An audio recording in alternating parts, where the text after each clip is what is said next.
আবু জেহেল মরণকালে ওসিয়ত করলো, তার বেটাকে ডাকে ডাকে বলল, বেটা রে বেটা, আমি আবু জেহেল, আমি মুহাম্মাদের ধর্ম আমি পছন্দ করি নাই। বেটা রে আমি মরি যাওয়ার পরে যদি তুমি মুহাম্মাদের সাথী হয়ে যাও, আমার আবু জেহেলের দুনিয়ার প্রতিশ্রুতি থাকবে না। বেটা আমি মরি যাওয়ার পরে তুমি মুহাম্মাদের দুশমনী তুইও করবি, যেরকম নাউযুবিল্লাহ। আবু জেহেল দুনিয়াতে তার বেটাকে ওসিয়ত করে গেল, সেনাবাহিনীগণকে বলে দিল, আমার ছেলে কিন্তু বুঝতাম, তোরা কিন্তু সাবধান করে দেবেন, মুহাম্মাদের সাথে আমার সন্তান যাতে উঠা বসা করে না। আরে আবু জেহেল দুনিয়াতেই চলে গেল। সোনারা শুনে রাখেন, আকরামা দুনিয়াতে দুশ্মনী করাবে না। আকরাম একদিন বিশাল ধরনের একটা বৈঠক দিলেন তার সেনাবাহিনীগণকে নিয়ে।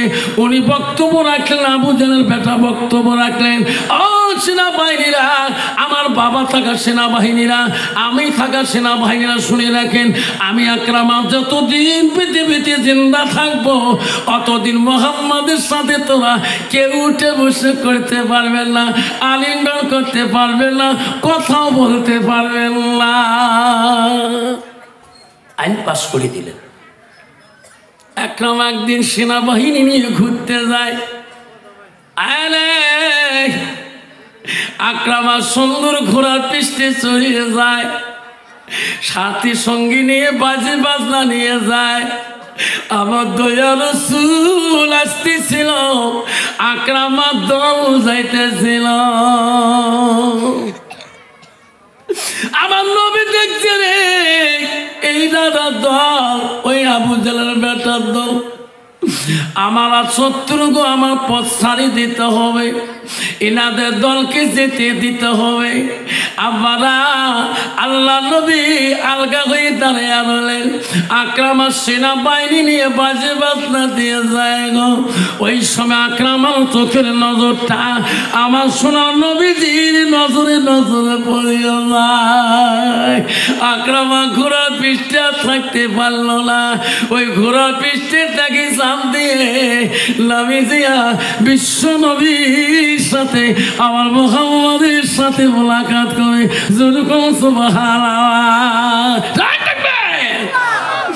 আকরাম ওগো মুহাম্মদ, আমার বাবা তোমার সাথে দুশ্মনী করতে পারে, আমি কথা দিলাম রে ভাই, আমি তোর সঙ্গে দুশ্মনী করব না, আমি তোর কাছে আশীর্বাদ চাই।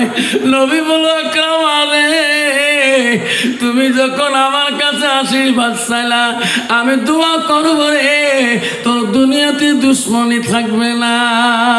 আকরাম মোলাকাত করে দোয়া নিয়ে চলে গেল। সেনাবাহিনীরা মনে বলে রাগ হয়ে গেল, এই আকরাম আইন করলো মুহাম্মাদের সাথে মোলাকাত করা যাবে না, কথা বলা যাবে না। আজকে উনি আমাকে সারি, উনি আগে আইন নষ্ট করলো। যেরকম ঠিক না ঠিক?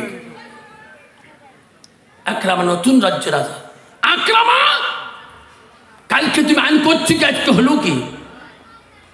তুমি নিজেই বলছো না মুহাম্মাদের সাথে উঠে বসে করা যাবে না, মুহাম্মাদের সাথে মোলাকাত করা যাবে না, মুহাম্মাদের সাথে আলিঙ্গন করা যাবে না। আকরাম তুমি কেন আলিঙ্গন করলি? আকরাম বলছি, সেনাবাহিনী রে, আইন করছি আমি সত্য, কিন্তু আমি অপরাধী। যখন থেকে মুহাম্মাদের সাথে আমি মোলাকাত করছিলাম, তখন তাকে আমাদেরটা কেন বা করে মুহাম্মদ মুহাম্মদ। সুবহানাল্লাহ। এই সেনাবাহিনী রে, আমাকে যদি তোরা মারিও শেষ করি দাও, আমি মুহাম্মাদের নামটা আমি অন্তর থেকে ভুলতে পারবো না। ওরে ভাই আমি অপরাধ করেছি, আমি আর কেন বা মুহাম্মদের কাছে কথা ভুলতে পারি না, আমার নজর থেকে কেন মুহাম্মদের ছায়াটা যায় না, আমি অপরাধ করেছি, আমি দোষী তোমাদের কাছে, আমাকে যা শাস্তি দিবেন আমি তাই মানি নেব। বেঈমান সেনাবাহিনীরা আকরামাকে মারার জন্য চেষ্টা করলেন, রাতের মধ্যে হাত বাঁধলেন, পা বাঁধিয়ে রে বিশাল এক নদীর মাঝখানে একরামাকে নদীর মাঝের মধ্যে ফেলে দেয়। নদীর গভীর পানি নিচের দিকে একরামা চলিয়ে যায়। একরামা বলে, আল্লাহ তোমার নবীর সাথে মোলাকাত করার জন্য আল্লাহ আমি আজকে নদীর নিস্তলে চলে গেতেছি, আল্লাহ আমি আর বাঁচতে চাই না, আমি আর বাঁচতে চাই না। নদীর নিস্তলে চলে যায়, পানির ভিতরে বানগুলো বসে যায়, পায়ের বানগুলো, পায়ে ঠায়ের বানগুলো বসে যায় পানির মধ্যে। নদীর যত প্রাণী আছে জলজন্তুরা এসে খাওয়ার জন্য আকরামা কান্দি কান্দি বলে, ও জলজন্তুরা রে, ও নদীর প্রাণীরা আমাকে খেয়ে শেষ করে দাও, আমি দুনিয়ার বুকে থাকতে চাই না। নদীর প্রাণীরা বলে, আকরামা তুমি আমার একটা প্রাণীর খাদ্য না, আকরামা মনে রাখিস রে, যে নবীকে পৃথিবীতে না পাঠাইলে আল্লাহ আমাকে এই নদীর প্রাণী বানাইতো না। আকরামা রে, মোহাম্মদের গাল খুশবুটা তোর গাও দিয়ে বিরাইতেছে। ওরে আকরামা আমরা তো খাইলে দয়াল নবী পৃথিবীতে নারাজ হয়ে যাবে, আকরামা তোর আমরা খাইতে পারি না এই গভীর পানির নিচে। যেরকম সুবহানাল্লাহ, আব্বাজান আমার নবীর ভালোবাসা, নবীর প্রাণ একটা নদীর প্রাণী পর্যন্ত করছে। ধরে কোন সুবহানাল্লাহ। প্রাণীরা বলে, আকরামা কান্দিস না, আকরামা রে কান্দিস না, তোর হাতের বাল পায়ের বাল সব কিছু ছেড়ে দেব। নদীর প্রাণীরা সব কিছু রে আকরামার বানগুলে দেয়, কামড়ে কামড়ে দেয়, পাঁচের বাল পান কামড়ে দেয়। আকরামাকে নদীর প্রাণীরা ঠেলে ঠেলে উজান থেকে নিয়ে দেয়া বালুকা রাশি সুখানে তুলিয়া দেয়। সুবহানাল্লাহ। আব্বাজান আমার সোনার চালানা আকরামা বালুকা রাশিতে উঠি আল্লাহ আল্লাহ করে, আল্লাহ আমি কি অপরাধ করলাম, আমার দুশ্মন এত সরি পড়লো কেন, আমার দুশ্মন এত হলো কেন। সকালবেলা বেঈমানরা আকরামাকে যেভাবে রাত্রিকালে ফেলে দিয়েছে, সকালবেলা দেখতে যাচ্ছে ভাসি উঠছে নাকি, ওই বেঈমানরা সে দেখেনি যে জায়গায় ফালে দিয়েছে সেই জায়গায় নাই, উনি ঘুরতে ঘুরতে যেয়ে দেখে এক বালুকা রাশি উপরের মধ্যে বসে আকরামা আল্লাহ আল্লাহ করতেছে। যেরকম সুবহানাল্লাহ। সেনাবাহিনীরা বলে, আকরামা তুমি নদীতে একটু বাড়ি যাও নাই কেন? আকরামা বলে, আল্লাহ এই দুশ্মনরা তো আমাকে পানিতে ফেলে দিয়েছে, আজকে আরো কেন বা আসলেন, আরো কোনো বা জায়গায় নিয়ে যাবে। বেঈমানরা বুদ্ধি করে আকরামাকে বাড়িতে আনলেন। আবার রাত্রিকালে হাতে পায়ে রশি লাগে, চোখ বান্ধিয়া অরণ্য জঙ্গলের মাঝখানে যেখানে প্রাণীরা কান্দে, যেখানে মানুষের কোনো গন্ধ থাকে না, এমন অরণ্য জঙ্গলের মধ্যে আকরামাকে ফেলে দিয়ে আসলে আয়ের আকরামা চোখ বন্ধ দেখতে পারে না। চতুর্দিকে বনের প্রাণীরা সে কান্দে, আকরামার কাছে কান্দে খাইতে চায়। আকরামা বলে, ও বনের প্রাণীরা আমাকে কেন খান লাগো, আমি সহ্য করতে পারি না, আমাকে তাড়াতাড়ি খেয়ে শেষ করে দাও, আমার বাল সহ্য হয় না। বনের প্রাণীরা বলছে, আকরামা তুমি কান্দিস কে, তো খাইতে বেশি সময় লাগতো না। আকরামারে যে নবীকে পৃথিবীতে না পাঠাইলে আমাকে আল্লাহ জঙ্গলের প্রাণী বানাইতো না। ও আকরামা যে নবীকে আল্লাহ দুনিয়ায় না পাঠাইলে আজকে আমরা জঙ্গলের প্রাণী হয়ে থাকতাম না। আকরামারে সে বিশ্ব নবী মুহাম্মদ রাসূলুল্লাহ গালে খুশবুটা তোমার গা দিয়ে আসতেছে, তুমি নবীর সাথে মোলাকাত করেছো আকরামা। আমরা তো খাইতে পারি না, আমরা তো খাইতে পারি না আকরামা রে। দরকার পরে তোকে আমরা বিশ্ব নবী রাসূলুল্লাহর বাড়িতে পৌঁছে দেবো। জোরে কোন সুবহানাল্লাহ। লাইক থাকবে নবীর ভালোবাসা, নবীর প্রেম কেমন সেটা শুনতে পারবে। আমরা মুসলমান, নবীর প্রেম কেমন, একটা নবীর সুন্নতের প্রেম ভালোবাসা কেমন, নবীর মাদ্রাসা থেকে ভালোবাসা কেমন। আব্বা আমার শোনার চান না, আমার মা বোনেরা শুনে রাখো, আম্মা রাখো। আল্লাহ রসুল কি বললো?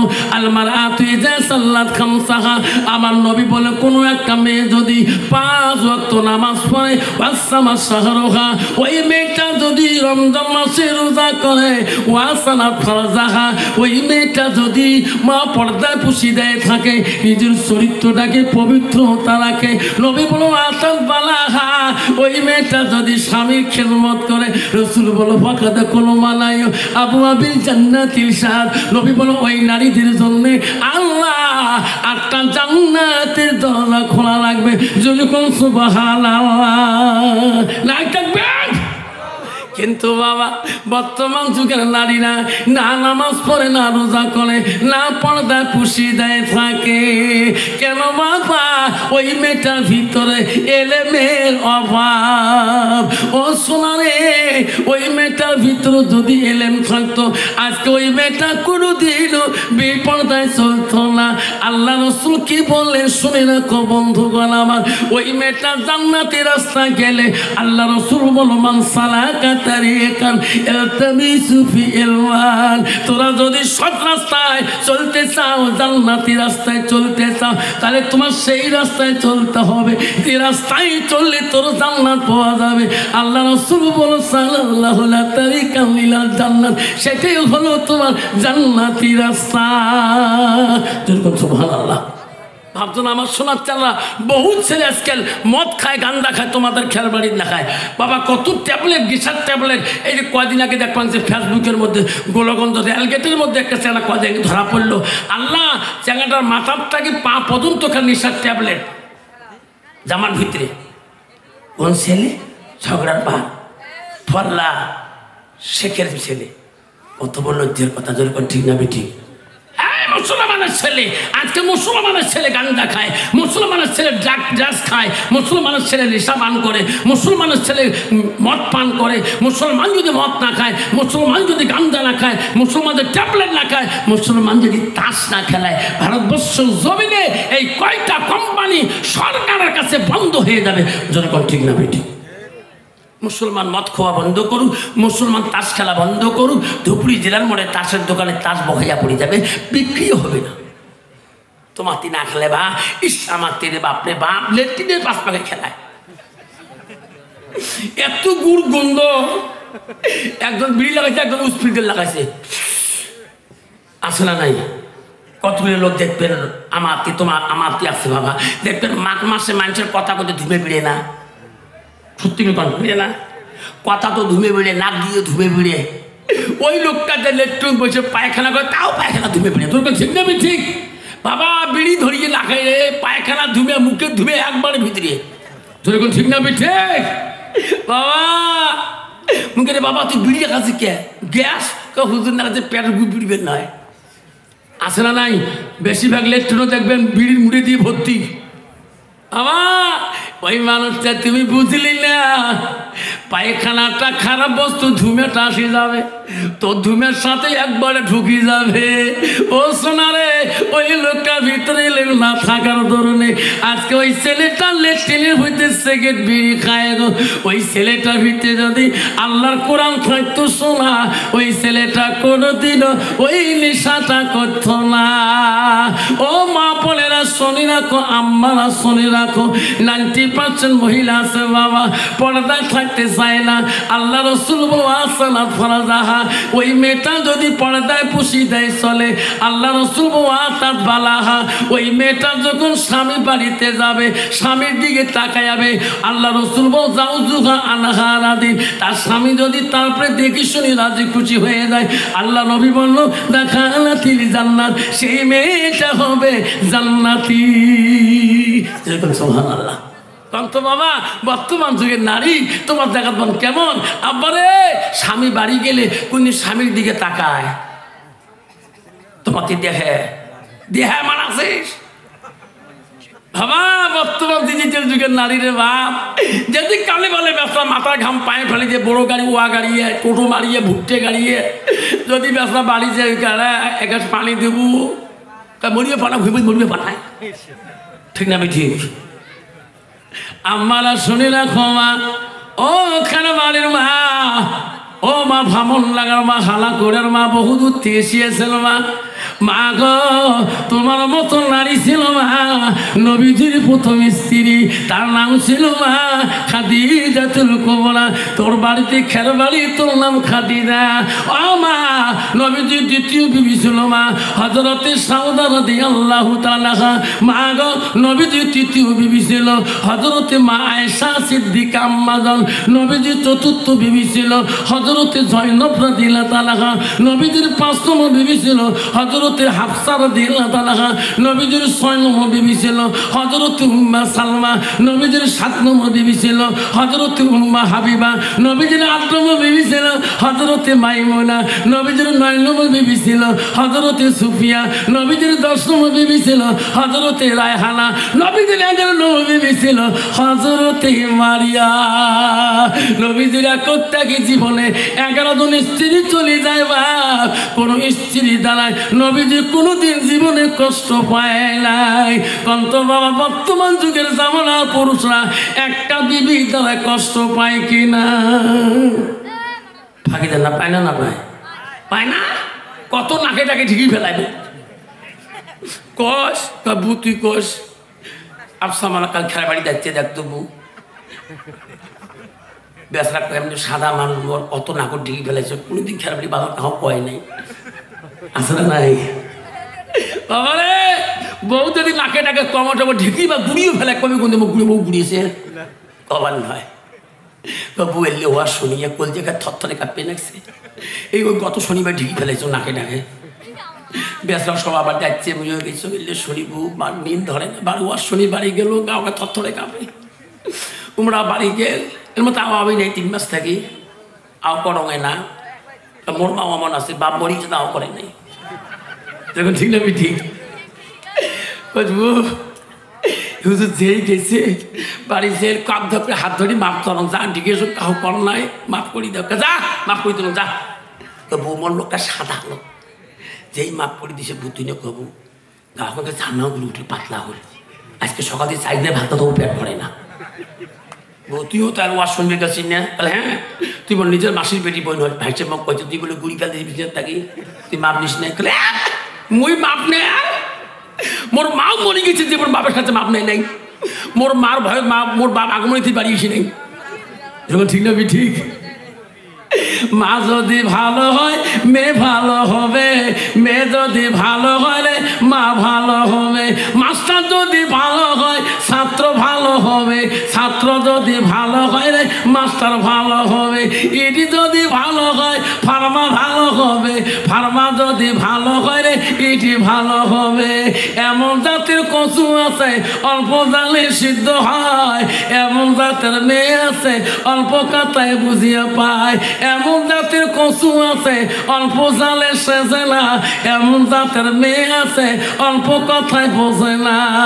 বাপ ভালো তা ছেলে ভালো, মা ভালো তা জি, গাই ভালো তা বাছুর ভালো, দুধ ভালো তার ঘি। বাবা হ্যাঁ নবী বলছে নারীকে বিয়ে করতে আর নারীর গুণ দেখে বিয়ে করো। মুসলমান তো মেয়েদের গুণ দেখে না, নবী 1 নম্বর গুণ দেখতে বললো মেয়েটার ভিতরে যতই কোয়ালিফিকেশন ডিগ্রি থাক 1 নম্বর গুণ দেখো মেয়েটার ভিতরে এলেম আছে কিনা। নবী 2 নম্বর বললেন যে মেয়েটাকে বাড়িতে বউ হিসেবে আনতে চাও, 2 নম্বর গুণ দেখো মেয়েটার বংশগুণের মুত্তাকিন আল্লাহওয়ালা পরহেজগারী লোক আছে কিনা। মুসলমান তো ওটা দেখে না, মুসলমান দেখেন নামত কত আর রাহি কত। যেরকম ঠিক না ঠিক এলা মদাউর বেডি হোক সুদেউর বেডি কয়েক গ্লাস খাও। ওই দিনে বর্তমান যুগের নারীরা ডিজিটাল মার্কা। আল্লাহ ওয়াজ করি খালি বাড়ি ঢুকলু স্কুল আসি কান্নাটি জানেন মামার যেটা আইন খালি বাইককে নিয়ে বাড়ি থেকে বোধহয় 1/2 কিলোমিটার বেরিয়েছেন দেখা একটা মহিলা গুরু এরা করলে আমার গ্রাম থেকে বেরিয়ে যাচ্ছে যে মারলুক ডিস বেড়ে কাঁচাও করিয়ে ওদিন মহিলাকে চমকি উঠিল ওদেরকে ডিস বাড়ি গাড়ির দেহাঙ্গালা কাইও নানি হয়, কাইও দাদি হয়, কাইও ভাবি হয়। ওকে ভাবি ভাই মারা যাবে 12 বছর হল এমন যে কোন দিন সাথিস নেই তুই বিধিও মানুষ এমন সাথিস তো আলে মানুষ সেই খারাপ জানেন। আমরা বিধিও দেখে আমার শখ নাই দেখুন ঠিক না ঠিক। কি অবস্থা রে বাবা তোমার কি নাই রে বাপ সদবা বিধি এক সমান কি সাধন সাজারে বাপ একটি লিপস্টিক ফিবিস্টিক আরো কত 30টি ওট পালি ঠোঁট পালি আরো কত পালিশ রাস্তা দিয়ে যখন যায় কি যে স্যান লাগায় আর স্যান লাগলে না বারবার নিকেশ দেয় যখন ঠিক না ঠিক। মা বোনেরা খবরদার মা ও মা আল্লাহ রসুল কি বলছে শুনে রাখো। ফাতেমাকে ডেকে বলছে মা ও ফাতেমা আমার আলী যখন বাড়ি আসবে মা তুমি এমন ভাবে সাজি থাকবি মা। মা আলী যখন তোর দিকে তাকে খুশি হবে মা। মা তুমি এমন ভাবে সৌন্দর্য হবি মা এমন খুশবু লাগাবি মা আমার আলী যখন খুশি হবে মা আমি রাসূলুল্লাহ খুশি হয়ে যাও। আর বর্তমান যুগের নারী সাজে মানুষের কাছে স্বামী বাড়ি আসলে একে নোংরা ব্লাউজ পেটিকোট পিনছি তুই থাকে যেরকম ঠিক না ঠিক। মা বোনেরা আমারা খবর দাও মা ও মা তোমার স্বামী আছে মা তোমার স্বামী হলো বড় পীর ওই পীরকে যদি তুমি চিনতে না পারো মা জীবনটা বেকার হয়ে যাবে। ও মা শুনে রাখো মা নবীজির 3 নম্বর বিবি ছিল হযরত মা আয়েশা সিদ্দিকা আম্মাজান। আয়েশা কি ছিল মা ওনার বংশের খবর জানো কি হুজুর জানি না। আয়েশা ছিল মদিনা রাষ্ট্রপতি ও মা প্রথম খলিফাতুল মুসলিমিন আবু বকর দ্বিতীয় কন্যা আবু বকর 2টা মেয়ে ছিল মা। প্রথম মেয়ের নাম ছিল হযরত আসমা।